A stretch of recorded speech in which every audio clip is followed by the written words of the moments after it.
ayat 18-19. Roma pasal 7. Sebab aku tahu bahwa di dalam aku, yaitu dalam, sebab aku tahu bahwa di dalam aku, yaitu dalam aku sebagai manusia, tidak ada sesuatu yang baik. Sebab kehendak memang ada di dalam aku, tetapi bukan hal berbuat apa yang baik. Sebab bukan apa yang aku kehendaki, yaitu yang baik, yang aku perbuat, melainkan apa yang tidak aku kehendaki, yaitu yang jahat, yang aku perbuat. Ini kesaksian Paulus. Dua kesaksian kita bersama. Apa yang jahat, apa yang tidak baik, itu yang aku perbuat. Mengapa, saudaraku? Karena kita masih di bawah hukum dosa, saudaraku. Di bawah hukum dosa. Apakah jawaban bagi ini, bagi hal ini, saudaraku? Ayat 24. Aku, manusia celaka, siapakah yang akan melepaskan aku dari tubuh maut ini? Tuhan kita. Inilah jawabannya, saudaraku. Kemudian pasal 8 ayat 1 berkata, demikianlah sekarang tidak ada penghukuman bagi mereka yang ada dalam Kristus Yesus. Roh yang memberi hidup telah memerdekakan kamu dalam Kristus dan dari hukum dosa dan hukum maut. Ayat 2, roh yang memberi hidup atau Roh Kudus telah memerdekakan kamu dalam Kristus dari hukum dosa dan hukum maut. Roh Kudus membebaskan dari hukum dosa dan hukum maut. Apakah itu hukum dosa? Saudara, kita semua mengetahui hukum gravitasi. Daya tarik bumi. Kalau saya lempar ini ke atas, jatuh ke bawah, berarti. Nah, saudara, karena ada hukum gravitasi, berarti. Ya. Saudara, hukum dosa juga demikian. Kita mau berbuat baik, jatuh kepada dosa. Kita mau berbuat baik, jatuh kepada dosa. Apakah jalan keluarnya? Apakah yang membebaskan kita daripada hukum dosa itu, saudaraku? Di sini dikatakan, Roh Kudus, dikatakan, memerdekakan kamu daripada hukum dosa. Hanya satu pembebas, saudaraku, yaitu Roh Suci, saudaraku. Roh Suci menyebabkan saudara hidup menang terhadap dosa. Tidak perlu lagi jatuh bangun, saudaraku. Itu sebabnya semua kita perlu dibaptiskan dengan Roh Kudus.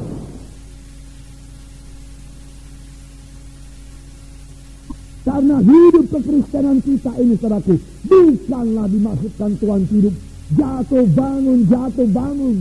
Tetapi Tuhan mau kita hidup berkuasa melawan dosa, saudaraku.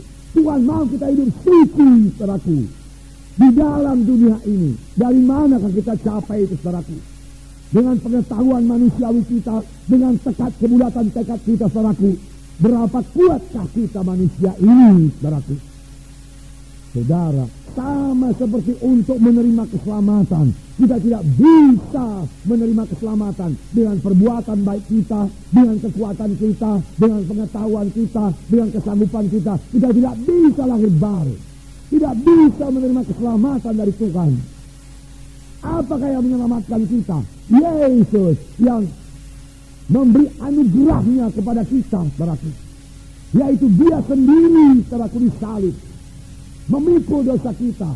Ya, kalau kita percaya kepadanya dan menerima dia sebagai Tuhan dan Juru Selamat kita, lalu kita pun, saudaraku, lahir baru, selamat. Jadi keselamatan kita datang daripada Yesus. Demikian, sesudah selamat, bagaimana jalannya kita hidup benar, hidup suci, juga tidak bisa dengan kekuatan kita. Kita perlu oknum ketiga, yaitu Roh Kudus yang berdiam dalam kita, supaya kita bisa hidup benar, hidup suci, saudaraku. Supaya kita bebas daripada hukum dosa. Apakah itu hukum dosa? Saya ulangi lagi, saudaraku. Yaitu satu hukum yang membawa manusia yang selalu jatuh kepada dosa. Mau berbuat baik, tapi dosa datang duluan. Lalu dia berduka cita, menyesal, menangis, saudaraku. Ampuni saya, ampuni saya. Lalu Tuhan mengampuni, memberikan darahnya menyucikan kita. Lalu damai Tuhan kembali lagi, persekutuan kembali lagi, saudaraku. Tidak merasa sukacita. Berapa waktu kemudian jatuh lagi kepada dosa, saudaraku. Nah, saudara yang kasih dalam nama Yesus, bagaimana kita menang terhadap dosa ini, saudaraku? Bagaimana kita bebas dari hukum dosa ini, saudara? Saudara yang kasih dalam nama Yesus, Roh itulah yang membebaskan kamu dari hukum dosa. Roh Tuhan membebaskan kita daripada hukum dosa itu, saudaraku. Saudara yang kasih dalam nama Yesus, ini perlunya baptisan Roh Kudus. Ini perlunya baptisan Roh Kudus, saudaraku. Jadi terutama untuk diri kita lebih dahulu. Saudara, apakah kita sudah dibaptiskan Roh Kudus tidak bisa lagi jatuh kepada dosa? Bukankah Daud sudah penuh dengan Roh Kudus telah berkata, kami jatuh kepada dosa? Bisa, tetap bisa jatuh kepada dosa. Tapi kita tidak di bawah hukum dosa itu lagi. Saudara, kita sudah merdeka dari hukum dosa itu. Kalau kita mengetahui hak kita ini, kita sudah merdeka.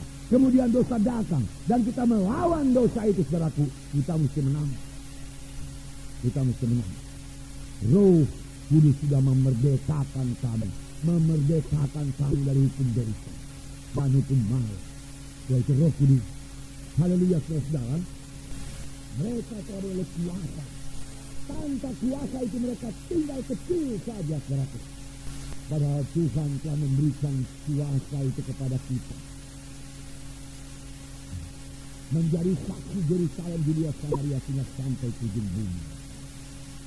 Nah, jadi itu pertama sekali, saudaraku, baptisan Roh Kudus kepada kita. Bila kita menang terhadap dosa, bila kita hidup benar, hidup suci, terima baptisan Roh Kudus. Setelah kita terima baptisan Roh Kudus, penuh senantiasa dengan Roh Kudus. Kalau sudah penuh dengan Roh Kudus, dalam beroleh kuasa untuk hidup benar, untuk hidup suci, saudaraku. Kalau sudah penuh dengan Roh Kudus, dan sudah baca firman Tuhan, saudara menjadi mengerti firman Tuhan ini. Kalau sudah penuh dengan Roh Kudus, dan sudah melayani, pelayan saudara diurapi oleh Roh Kudus.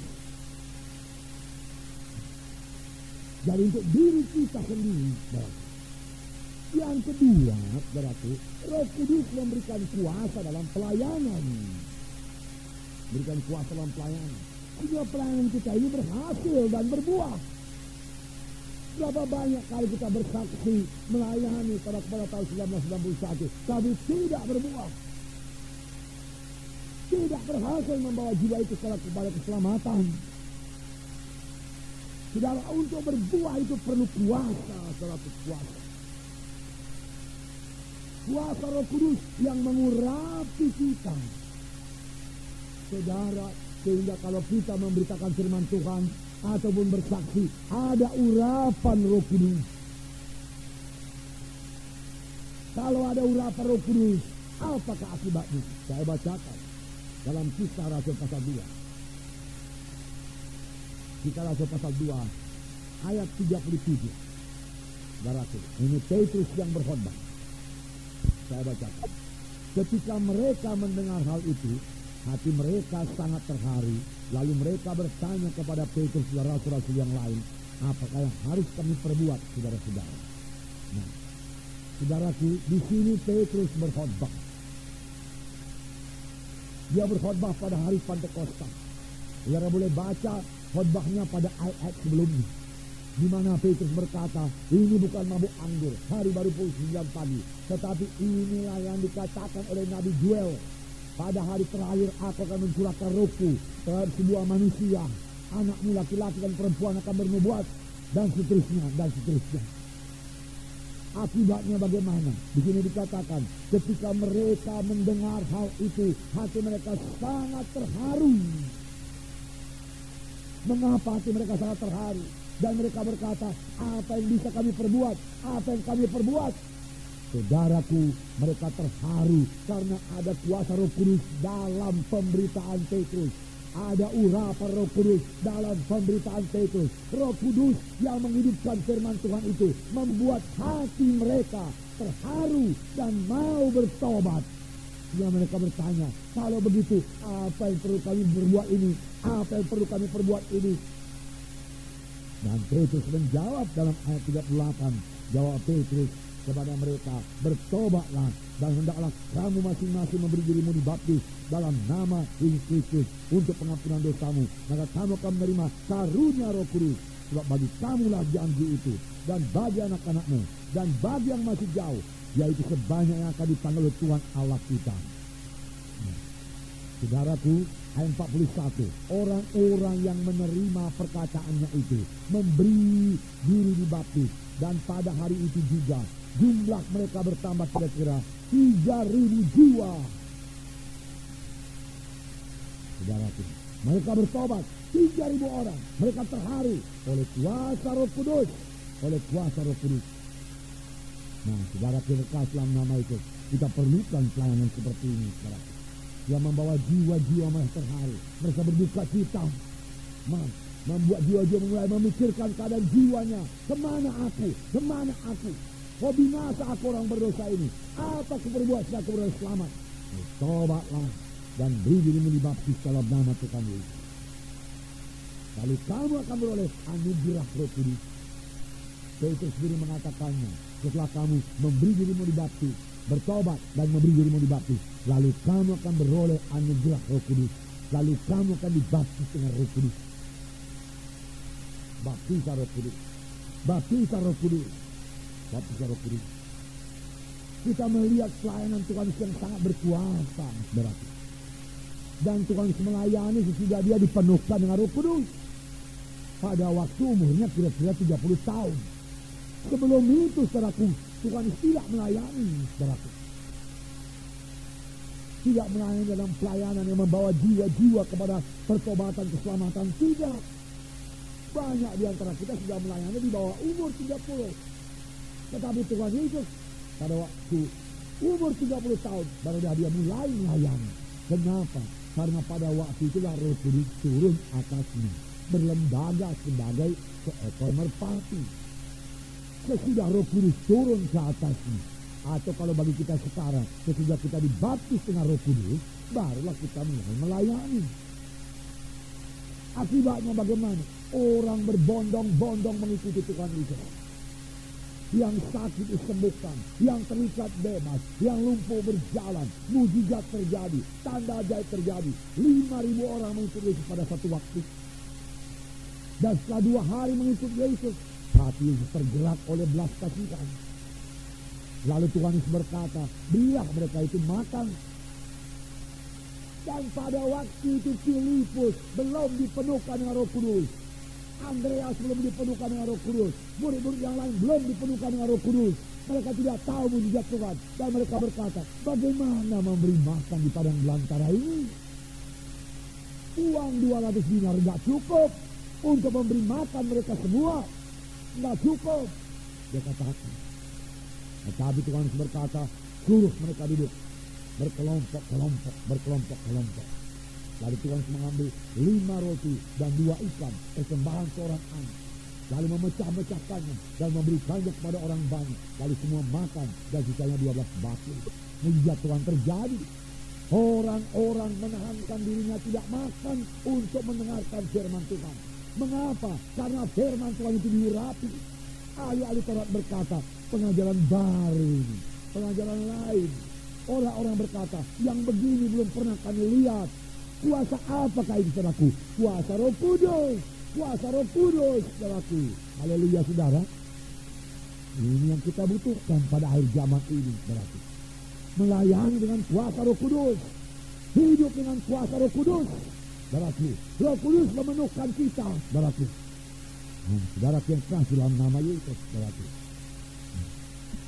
Pada waktu kita menerima baptisan Roh Kudus ini, genaplah Yesaya pasal 36. Saya bacakan kepada saudara. Ini sebabnya kita bisa menang terhadap dosa, saudara. Kita bisa memberikan buah kepada Tuhan. Yesaya 36 ayat 26 dan 27. Saya bacakan kepada saudara. Kamu akan kuberikan hati yang baru dan roh yang baru di dalam batinmu, dan aku akan menjauhkan dari tubuhmu hati yang keras, dan kuberikan kepadamu hati yang taat. Rohku akan kuberikan diam dalam batinmu, dan aku akan membuat kamu hidup menurut segala ketetapanku, dan tetap berpegang pada peraturan-peraturanku, dan melakukannya. Ayat 27 berkata, Rohku akan kuberikan diam dalam batinmu, diam dalam hatimu. Dan aku akan membuat kamu menurut segala ketetapanku. Dan tetap berpegang pada peraturan-peraturanku dan melakukannya. Dengan roh Tuhan dalam kita, saudaraku, hidupku ini bukannya aku lagi, tapi Yesus hidup dalam aku. Dan Yesus yang hidup dalam aku itu membuat kita ini mematuhi semua hukum-hukum Tuhan. Mengikuti semua ketetapan-ketetapan Tuhan. Tuhan yang berdiam dalam kita ini membuat kita tidak suka lagi duniawi, tidak suka lagi dosa. Kemewahan dunia ini tidak menarik lagi kepada kita. Kita melihat itu semua sebagai sampah-sampah, sebagai sia-sia saja. Yang terutama dalam hidup ini adalah untuk melayani Tuhan setelah Yesus berdiam dalam kita. Haleluya, saudara. Itu pekerjaan Roh Kudus, saudaraku. Ini jalannya kita hidup suci, hidup benar, yaitu membiarkan Roh Kudus memenuhkan kita. Saudara berkata, saya sudah dibaptis dengan Roh Kudus, tetapi saya tidak merasakan kuasa Roh Kudus. Saudara yang kasih, supaya saudara merasakan kuasa Roh Kudus, bersandar padanya. Sadarilah kehadirannya, saudaraku. Mohonlah pertolongannya, saudaraku. Bersekutulah dengannya, saudaraku. Roh Kudus itu, saudaraku, bukan melayang-layang di udara ini, saudaraku. Bagaimana banyak orang menganggapnya demikian, saudaraku, berpendapat demikian. Roh Kudus diam dalam saudara. Saudara sudah dibaptis dengan Roh Kudus ada dalam saudara. Mari bertanya kepadanya, mari mohon pertolongannya, mari mohon kuasanya, saudaraku. Dan dia akan bekerja melalui saudara. Dan dia akan mengurapi pelayanan saudara. Dia akan mengubahkan saudara. Buku Efesus mengatakan, janganlah kamu penuh, janganlah kamu mabuk anggur, tetapi hendaklah kamu penuh dengan roh. Saudara, kalau orang mabuk oleh alkohol, ada akibatnya, saudara. Tapi akibatnya negatif. Kalau kita penuh dengan Roh Kudus, ada akibatnya pada kita. Roh Kudus itu nyata, saudaraku. Roh Kudus itu bekerja dalam kita, saudaraku. Ada akibatnya dalam kita. Saudara. Nah, saudara kekasih dalam nama Yesus, dalam Kisah 2 kita lihat contoh apa yang terjadi kepada Petrus, saudara. Kisah Rasul pasal 2. Saya bacakan. Maka bangkitlah Petrus dengan ke-11 murid itu, dengan ke-11 rasul itu, dengan suara nyaring ia berkata kepada mereka, hai kamu orang Yahudi dan semua yang tinggal di Yerusalem, ketahuilah dan camkanlah perkataanku ini. Orang-orang ini tidak mabuk seperti yang kamu sangka, karena hari baru pukul 9. Tetapi itulah yang difirmankan Allah melalui perantaraan Nabi Joel. Akan terjadi pada hari-hari terakhir. Demikianlah firman Allah, bahwa aku akan mencurahkan rohku ke atas semua manusia. Maka anak-anakmu laki-laki dan perempuan akan bernubuat, dan teruna-terunamu akan mendapat penglihatan-penglihatan, dan orang-orangmu yang tua akan mendapat mimpi. Juga ke atas hamba-hambaku laki-laki dan perempuan akan kucurahkan rohku pada hari-hari itu, dan mereka akan bernubuat. Dua perkara jadi pada Petrus. Perhatikan. Yang pertama, Petrus jadi berani. Biasanya dia takut kepada ahli-ahli Taurat, guru-guru orang Farisi, imam-imam. Dia takut. Saudaraku. Dia takut mengakui Yesus di hadapan mereka. Tetapi pada waktu hari Pentakosta, Roh Kudus turun kepada Petrus sebagai nyala api, dan itu mengubahkan Petrus jadi berani. Saudaraku, jadi berani. Petrus berdiri di hadapan orang banyak itu. Karena orang banyak itu menuduh mereka itu mabuk anggur. Karena orang banyak melihat, saudaraku, tingkah laku mereka tidak sebagaimana biasa lagi. Karena mereka penuh dengan Roh Kudus. Apakah kata Petrus? Ini bukan mabuk anggur sebagaimana sangkamu. Hari baru pukul 9 pagi. Tapi inilah yang dikatakan oleh nubuat Nabi Joel. Dia katakan. Petrus jadi berani, saudaraku, memberitakan kebenaran Tuhan. Petrus tidak takut lagi, saudaraku. Roh Kudus mengubahkan kita demikian juga, saudaraku. Saudara, Saya ini saudaraku dulunya, saudaraku tidak berani bicara di depan orang. Ya. Di depan 5 orang itu saya tidak berani, saudaraku, mengeluarkan pendapat saya, saudaraku. Saya tidak bisa memimpinkan satu pertemuan apapun, saudaraku. Saya pernah jadi protokol, saudaraku, sudah tamat SMA, saudaraku, sudah mahasiswa, tapi saya gagal, saudaraku. Saudara, tetapi sudah Roh Kudus membaptiskan saya, saudaraku, saya jadi berani. Saya jadi tidak takut siapapun yang saya hadapi, saudaraku, siapapun yang duduk di muka saya, saudaraku. Saudaraku, mengapa? Karena Roh Kudus itu memberikan saya keberanian. Roh Kudus itu mengubahkan saya, saudaraku. Roh Kudus mengubahkan saudara juga, saudaraku. Selama ini saudara segan-segan bersaksi, mari penuh dengan Roh Kudus. Roh Kudus akan mendorong saudara, menggerakkan saudara. Sesudah itu apa yang diberikan Roh Kudus? Roh Kudus, saudaraku, membukakan rahasia firman Tuhan kepada Petrus. Petrus menjadi mengerti akan firman Tuhan. Apa kata Petrus? Di sini dikatakan, tetapi inilah yang difirmankan Allah dengan perantaraan Nabi Joel akan terjadi pada hari terakhir. Demikianlah firman Allah. Aku akan mencurahkan Rohku. Sekaligus saudaraku, Petrus mengerti firman Tuhan. Firman Tuhan jadi terbuka kepada Petrus. Petrus mengerti jalan Tuhan oleh Roh Kudus yang menerangkan kepadanya, saudaraku. Saudara, sebelum Roh Kudus turun, apakah yang jadi kepada Petrus dan murid-murid yang lain, saudaraku? Bahkan setelah Tuhan Yesus mengatakan kepada murid-murid, kamu akan dibaptis dengan Roh Kudus dalam sedikit hari lagi, mereka tidak mengerti. Mereka tidak mengerti tentang kerajaan Allah. Dan mereka bertanya, Tuhan, pada waktu inikah engkau akan membangunkan kembali kerajaan bagi Bani Israel? Mereka tidak mengerti perkara rohani, saudaraku. Tidak mengerti. Tetapi sesudah Roh Kudus turun, saudaraku, 10 hari kemudian, saudaraku, firman Tuhan terbuka kepada murid-murid, kepada 120 orang. Mereka, saudaraku, bersekutu dengan Roh Kudus, dan Roh Kudus membukakan firman-Nya kepada mereka. Sesudah saudara dibaptis dengan Roh Kudus dan saudara membaca Alkitab saudara dengan mudah mengerti firman Tuhan ini, saudara. Haleluya, saudara. Itu perlunya baptisan Roh Kudus. Perlunya baptisan Roh Kudus. Saudaraku, dari mana saya tahu jalan Tuhan ini, saudaraku? Dari mana, saudara? Siapakah yang mengajari saya, saudara? Dari manakah kami belajar, saudaraku? Dari Roh Kudus. Roh Kudus membukakannya kepada kami.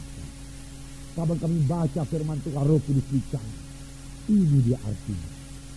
Kalau kami baca buku yang lain yang menerangkan tentang tafsiran yang lain daripada ayat itu, kami tahu tafsirannya itu benar apa tidak. Terasa di hati kita, ini enggak benar ini. Ini benar. Siapa yang mengajari kita ini, saudaraku? Siapa yang bicara dalam hati kita? Itu bukan didapat dari kepintaran kesarjanaan, tidak. Pengertian firman Tuhan tidak bisa didapat dari pengetahuan manusiawi kita ini.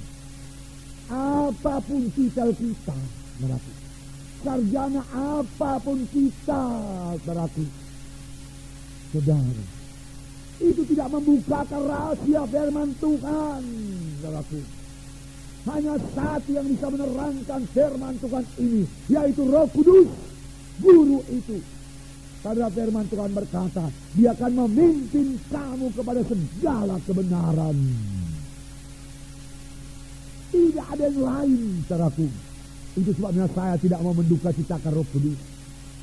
Tiap-tiap kali menyediakan firman Tuhan, saudaraku, saya mohon pertolongan Roh Kudus. Roh Kudus, tolong hamba-Mu, Tuhan. Terangkan rahasia firman-Mu, Tuhan. Bukakan rahasia. Nah, saya boleh mengatakannya kepada saudara, Roh Kudus sangat setia. Roh Kudus sangat setia. Dia bicara, saudaraku. Dia berkata, ingatkah engkau ayat ini? Ini maksudnya ayat ini. Beritakanlah ini. Ini maksudnya. Roh Kudus bicara. Roh Kudus menerangkan, saudaraku. saudaraku, kemudian saya bisa melayani, istri saya bisa melayani. Saudaraku, saudaraku yang berkasih dalam nama Yesus, siapa mengajari? Roh Kudus, Roh Kudus, Roh Kudus. Saudaraku, apa yang menyebabkan kami berani berdiri di muka lawan KKR? Roh Kudus. Menghadapi semua tantangan dari setan, dari orang-orang yang menentang pelayanan ini, saudaraku. Apa yang menyebabkan kami berhasil? Saudaraku, kita ini berhasil. Roh Kudus.